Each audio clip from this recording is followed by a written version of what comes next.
our founders, wisely put together this system of constitutional government to protect against many of these threats that we see today, right? And getting back to this original idea of what the founders had in store, like limited government, like free markets, and like this idea of federalism, I think is going to be so essential as we talk about ways to, get out some of the big problems that we face and to, move America forward. America has 50 states, and my guest today often refers to them as laboratories of democracy. It's so true, and we will be discussing what can be learned from each state. My guest is Jonathan Williams. He is the Chief Economist and Executive Vice President of Policy at the American Legislative Exchange Council, otherwise known as ALEC. He works with state policymakers, congressional leaders, and members of the private sector to develop fiscal policy solutions for the states. Jonathan has been a guest on my podcast several times, and I'm always delighted to share his insights with the listeners. So, Jonathan, thank you so much for returning. Well, absolutely. It's always a pleasure to join you, Linda, and look forward to our conversation. Your work is so important across the country these days. Well, thank you. I believe yours is too. And that really leads into the first question I plan to ask you. On the ALEC website, it says ALEC is America's largest nonpartisan organization of state legislators dedicated to the principles of limited government, free markets, and federalism.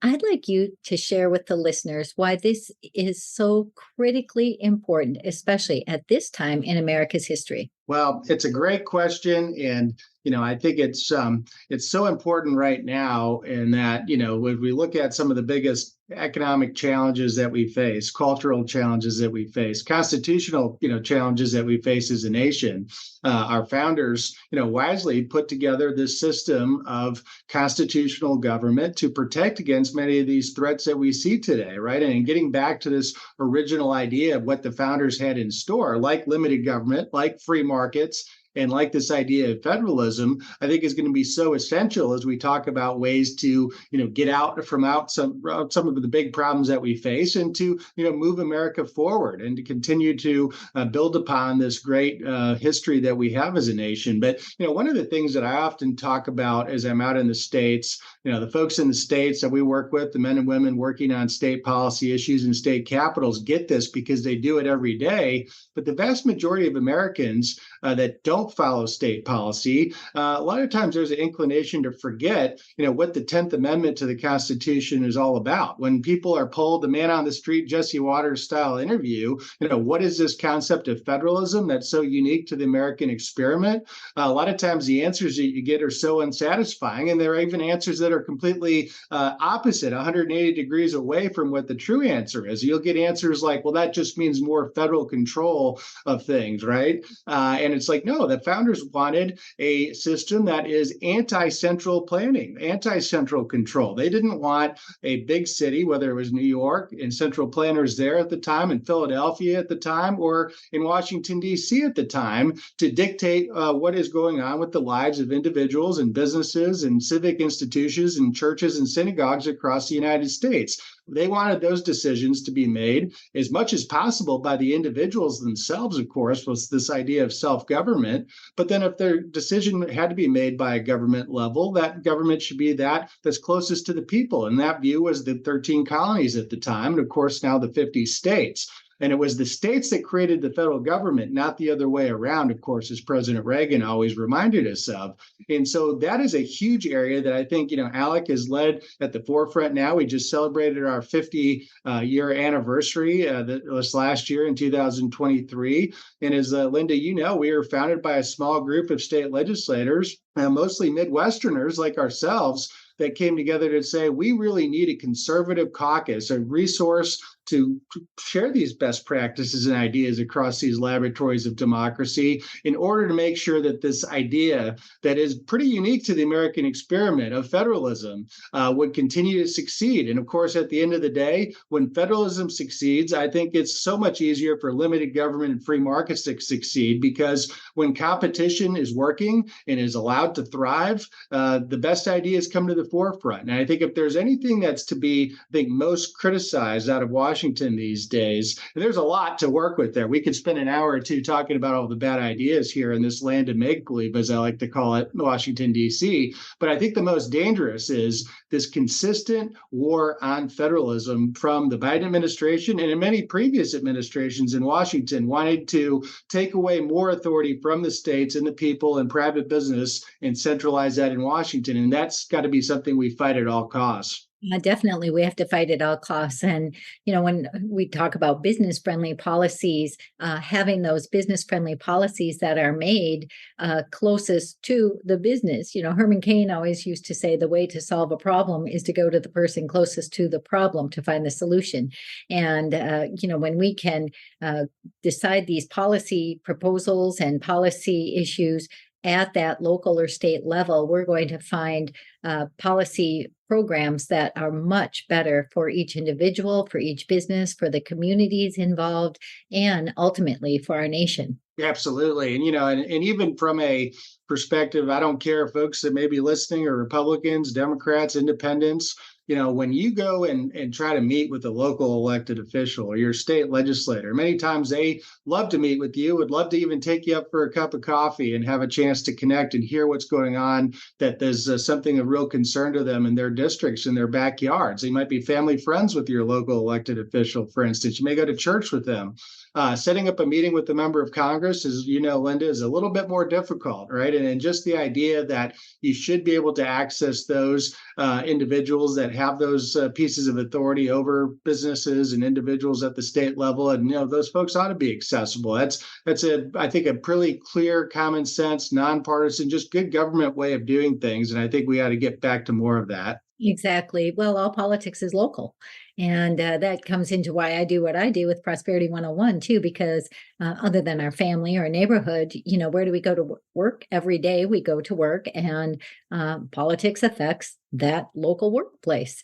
And so what you are doing with ALEC and coming up with these policy proposals, and we're showing what works, what doesn't work to make states more competitive, more business friendly, more family friendly. That is so important, because as we look at those policies at the state level, we can look and say, okay, well, what works at the county level? What works at the city level? What works? And we can learn from the mistakes and successes of others, like I mentioned in my intro. Well, and then just down to one of the most basic goals of a state, really the requirements of a state. If there's one thing that states are required to do constitutionally in every case, is to pass a budget every year. That's something that we haven't done in a very long time in Washington, D.C. And in fact, if you want to get even more common sense and pass a balanced budget, 49 out of the 50 states have balanced budget requirements in their state constitution or state law. Some are better than others. But of course, Washington, D.C. doesn't. And the last time we've actually balanced a budget, it was during the speakership of Newt Gingrich more than 30 years ago. And so you really have to look at the practical how do ends meet at the state level, and whether we like the outcomes or we don't like the outcomes. We're seeing some states obviously go in one direction of higher taxes and bigger government, like California, New York, and Illinois. And we can talk about their economic slide as a result. But then you have a other side of states, probably 25 states in the last 3 years, that have substantially cut taxes, have looked to ways to reduce the cost of government, whether that's regulatory or tax costs. And that's right. I mean, under the system of federalism, these states ought to be able to choose which direction we go, and then allow for the free movement of individuals and businesses across for state lines. At the end of the day, like the old insurance car company insurance commercial would go, when car insurance companies have to compete, people win, right? Consumers win. And when states have to compete, who wins? It's we as Americans, the American people win, because we get to choose our own form of government. And every year, as we see, we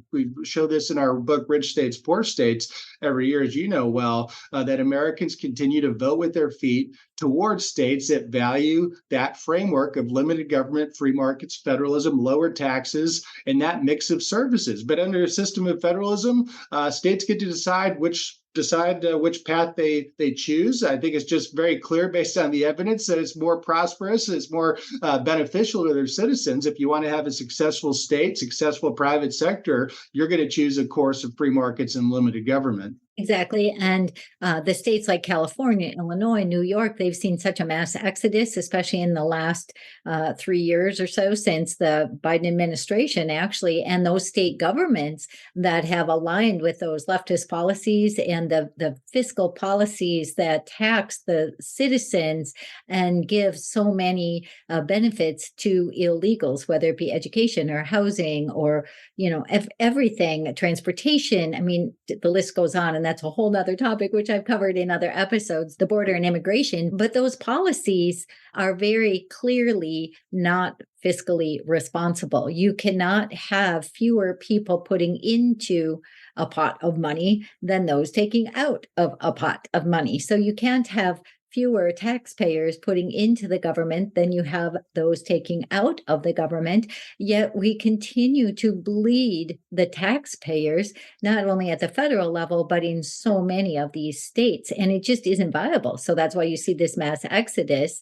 And you can see that these business friendly states, these states with lower taxes and stuff, are really becoming a haven for people. Absolutely. I mean, and that's why you've seen, 25 states, like I said, in the last 3 years, substantially cut taxes on income taxes, for instance. That's one of the best ways to become more competitive. Obviously, there's 9 states in America that we outline every year that don't even have a personal income tax whatsoever. Like 2 of the biggest growth states, Texas and Florida. Tennessee is booming right now. If anyone's been to Nashville recently, you know what I mean. And then you compare that with California, with the high taxes and the double digits now at the state level, and raising taxes, even with Gavin Newsom, having a surplus earlier this last year, now saying we have a massive budget deficit. And one of the reasons why he actually alluded to was this over-reliance on investment style income taxes, such capital gains and dividends taxes that California relies on. And so I think it's an interesting point, because the progressive left likes to say, well, taxes should be about redistributing income, right? Which we would disagree with the theory.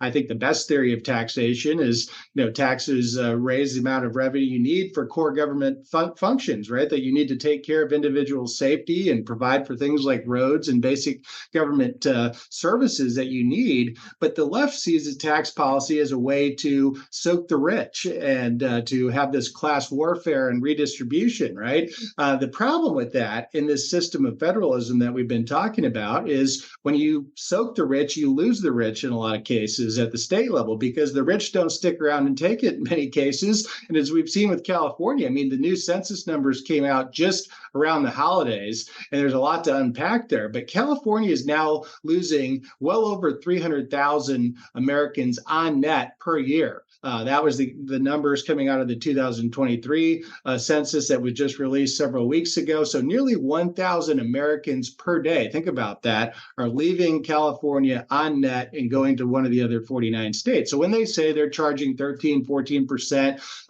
on high income earners, that they're going to soak the rich, well, guess how much the rich pay when they move from California a few miles to the east to Nevada, let's say. They're paying 0% of that income. And California, by the way, is going to get 0 on that income going forward every single year, not to mention all the other economic activity and charitable contributions that those individuals leave behind when they leave a state. And so this whole idea that states are able to build these walls around themselves to keep the rich in, or keep businesses in, when they want to talk about this progressive kind of just confiscatory style of fiscal policy, it just doesn't work. And of course, what does California have now? We're the largest budget deficit in America, with the tens of billions of dollars, with the highest income taxes in America. Think about that for a second. Well, it's like what Art Laffer said. If you tax something more, you get less of it. If you tax something less, you get more of it. And so it goes for your products and services, but it also goes for the people in your state. You tax them less, they will want to live there. So bingo. I mean, it's economics 101, right? I mean, and this is not that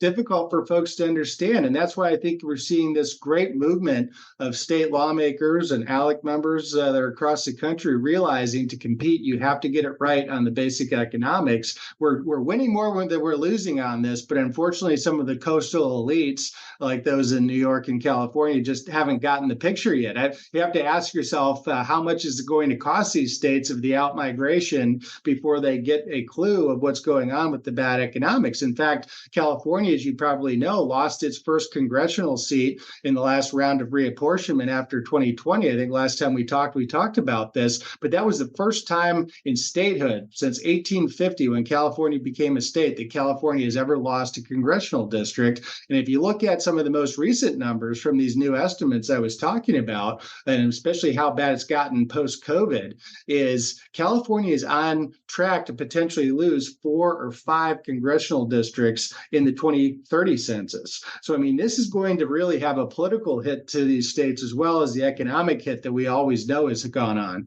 Exactly. And it's really important for us to pay attention to this. And so for businesses, as you know, I'm always trying to encourage business owners to share with their employees the effects of all these policies on their business. This affects a business's bottom line. So when you have these people leaving, it's like you said, they leave their businesses, they leave their philanthropy, they leave all of that behind, or I mean, they don't leave it behind, they take it with them. So their business goes to the new state, those jobs go to a new state. And unless the employees want to up and move to the new state, their jobs go with them. So I think it's so important for employees to understand how all of these policies matter so much to their day-to-day life, their jobs, the impact it has on businesses is so understated, because every business owner knows what happens when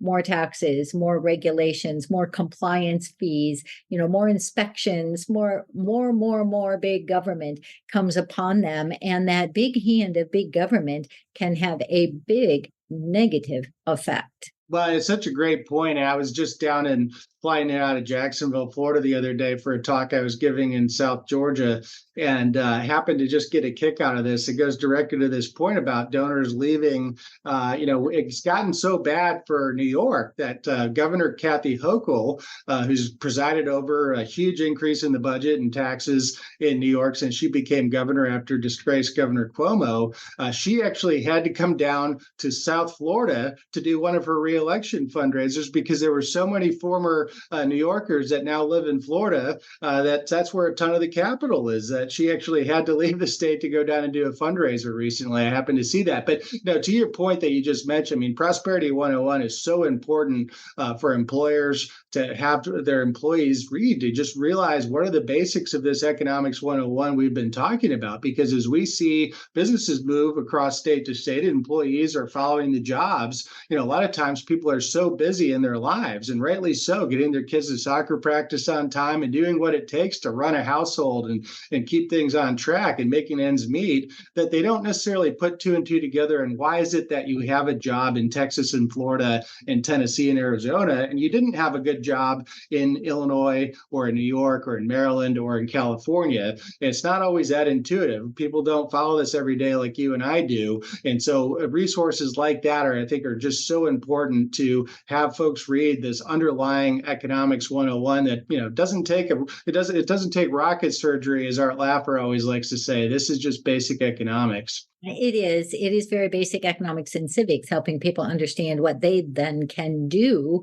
to protect their own economic vibrancy of their own job, their business that they work in or may own, and for their family. So it really is simple. And for businesses out there, we have the online course, we have books. I can come and speak, do workshops, whatever, but also I want you to take a look at the ALEC website and be able to take advantage of the great resources they have there as well, because even just the Rich States, Poor State guide that we have discussed is so informative and helps to provide great policy information. But there's many more things. They have task forces. Maybe you can just tell the listeners a little bit about individual task forces and how that impacts different industries, because ALEC isn't just about fiscal policy. I mean, it is, but it's fiscal policy on how it affects all these different industries too.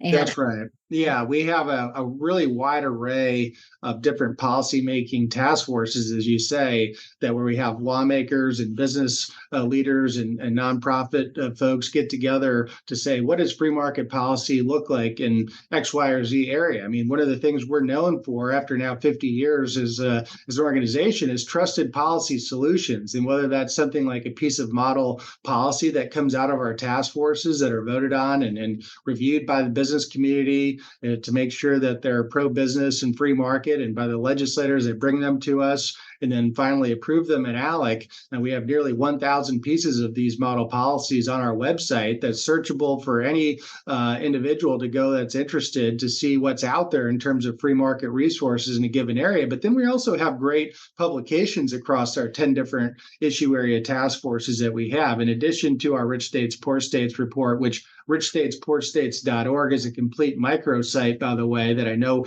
we've talked about, that if you're interested to see how your state ranks, you can go to that site and pull up your state page and actually see in each and every one of the policy areas that are covered by many of our task forces, how does that economic competitiveness in our state rank versus the others? Utah's been number 1, New York's been number 50. Where does your state fall in the middle? It's an interesting resource for that. But outside of that, we have a brand new report on energy affordability, for instance, on the price of electricity and the price of gasoline, and what kind of role that taxes and regulations have to play in how expensive electricity and gas and diesel is in your state, for instance. That's a brand new report just out of the late part of 2023. Another great new report that just came out in the fall of 2023 as well is one of the big things that we haven't talked about on this episode yet, but I think is really one of the biggest stories out of the states that the corporate media in DC, the liberal media, at least in DC and New York, have really tried to ignore. And that has been this school choice revolution, the idea that parents should be involved in their kids' education, right? I mean, this Glenn Youngkin here in Virginia, he is the governor of Virginia because of that reason, that Terry McAuliffe made the mistake being with the teachers union president, Randy Weingarten, and saying that kids, and parents shouldn't be involved in their kids' education and deciding what they're taught in schools. They don't want them. They want some central government to decide that for parents. And so we've seen this massive pushback, right, in West Virginia and Arizona, starting in those places. And now, 10 states in the last 3 sessions have embraced universal parental empowerment and school choice. I mean, that's been an incredible movement. We have a brand new ALEC report grading the states on economic freedom and parental rights. And so that's an incredible resource to check out. But basically, outside of, we don't get into the social issues at ALEC, as you know, but outside of that, almost every other issue that your state lawmaker in your state deals with, ALEC has a task force or maybe one of our subcommittees that deals with vetting model policy and ideas and putting together these resources, whether it's health and human services and trying to fix the out of control healthcare costs and health system that we have, whether it's the energy area that we talked a little bit about, whether it's technology policy and innovation, whether it's the tax and fiscal policy. We've got something for every state legislator and really every American that cares about this idea of decentralized control, federalism, and really bringing America back to its roots of a country that's based on idea of empowering individuals and enhancing their rights and ability to become more prosperous going forward. It is true that you have something for everyone. And so listeners, whether you're a business leader, business owner, whether you're a parent or a student, I invite you to go to their website and take a look at some of these guides. You can download them for free. You can see these things. And then it's up to us as citizens to make sure we use our voice to talk to our elected officials. So our state representatives, our state senators, our federal elected officials, we need to let them know how we feel about these issues. So part of that is making sure we're educated enough to make a well-informed decision about the issues and to understand how they do affect us. And so that's why I do Prosperity 101. That's why ALEC does what they do, and why Jonathan works so hard at what he does. And so for all of you listening, don't take for granted the freedom that you have. Don't take for granted that your business is going to be able to grow because the government's going to allow it to grow. That's not necessarily true. We can see so many regulations coming upon businesses, whether it's gas stoves or the type of dishwasher or the type of car you drive. All these different things impact us in ways that we don't think about day to day. Like Jonathan said, when we're taking our kids to sports practice or we're taking care of elderly relatives, it's hard to keep up with all the issues. But that's why places like ALEC or like what I do with Prosperity 101 are so important for not only you to take advantage of, but to support, because we can't do any of this without you supporting it. So ALEC needs your support. I need your support.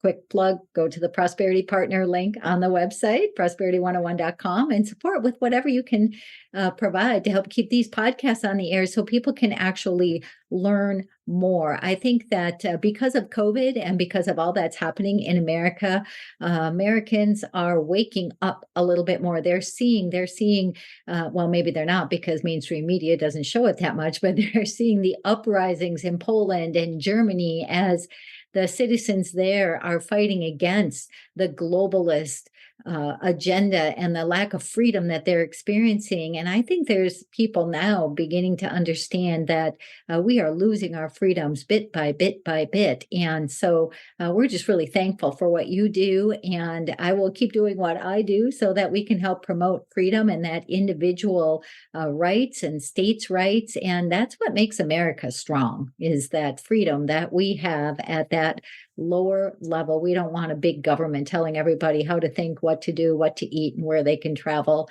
and how they can conduct business. That doesn't help anyone be prosperous or free. Well, that's exactly right. And I appreciate the kind words. And, if you've got state legislators that ask them if they're a member of ALEC. We'd love to have each and every state legislator across the country join us, or businesses that want to be involved. But, getting back to just kind of my thoughts on where we're at right now, I think, this is a perilous time that we're in. I mean, we are the greatest nation on the face of the earth, right, in the history in the world. And the reason we've been able to do that was constitutional rights given to individuals, right? These are rights given by God, not by governments. This is a unique form of government. Federalism is a unique facet of that we've been focusing on. But as Reagan always what really put out there as a warning to us was, we're only one generation away from losing it potentially, right? Freedom is only one generation away from extinction. We have to continue to foster it and nurture it and pass it on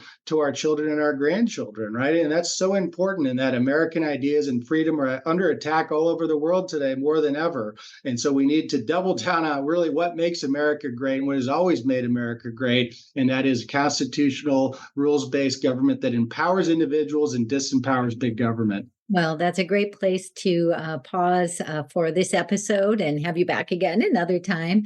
But we just thank you so much. And thank you for encouraging employers to share all this information with their employees. And thank you for all that you do to get the message out to average citizens all over America. I know you speak all over, you do hundreds of interviews, and it really helps to educate people. And thank you so much. So if people want to go to the ALEC website, please give them the website and then also the Rich States, Poor States site again. Yeah, so it's alec.org, ALEC.org, and richstatespoorstates.org to check out all the free resources we've talked about. But Linda, thanks so much for having me back on. It's always a pleasure to join you. Keep up the great work you're doing. And I hope employers are out there working with their employees to get Prosperity 101 and to listen to all the great podcasts that you're putting out every week. Thank you so much. I look forward to having you back again. All right. Anytime.